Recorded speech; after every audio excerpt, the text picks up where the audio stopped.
notre groupe n'a pas de désaccord profond avec les délibérations proposées dans le domaine de la culture, juste quelques réflexions et des interrogations.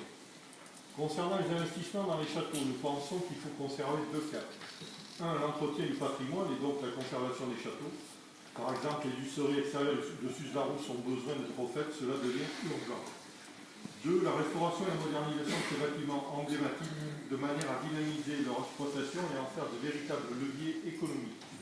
Par exemple, un investissement raisonnable serait de créer de véritables boutiques à Montélimar et Grignan afin de générer un chiffre d'affaires. Ce serait un plus pour le fonctionnement de la régie des châteaux.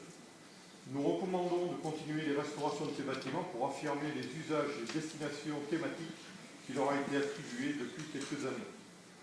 Un investissement de 6,5 millions d'euros a été annoncé par voie de presse sur Grignan. Est-ce cela le fameux New Deal? Nous ne voyons pas la cohérence de cette annonce avec une politique d'économie tous azimuts.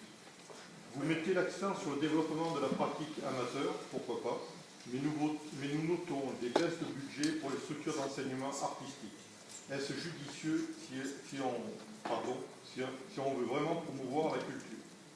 Nous serons vigilants sur l'exigence de la qualité proposée dans les expositions au Centre d'art contemporain des Adhémars à Montélimar, pour les spectacles des fêtes nocturnes de Grignan et extérieur court à Suse-la-Rousse. Grignan est un petit Versailles, je vous cite, Monsieur le Président. C'est ce que vous avez déclaré. Aussi, nous pensons que... Pardon. Aussi, nous pensons qu'il faut continuer à...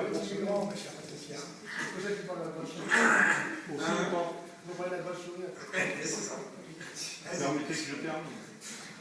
Aussi, nous pensons qu'il faut continuer à proposer un spectacle de qualité et qui soit accessible pour tous et pour tous les publics. Nous vous demandons d'être associés aux réflexions sur l'orientation des investissements sur les châteaux et pas que sur Grignan. Il ne faut pas oublier le jeu de paume de Suse-la-Rousse, construit en 1564 pour la venue de Catherine de Médicis et qui reste sur un des rares vestiges de la sorte en France.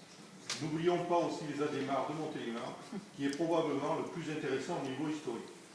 Enfin, après les événements de l'année dernière, nous sommes confortés dans l'idée de soutenir toutes les actions qui lutteront contre l'obscurantisme, notamment en renforçant les liens entre culture et éducation, afin d'émanciper nos concitoyens. Pour ceux qui doutent encore de l'importance de la culture, je citerai Victor Hugo qui a dit « Vous trouvez que la culture coûte cher, essayez donc l'ignorance ».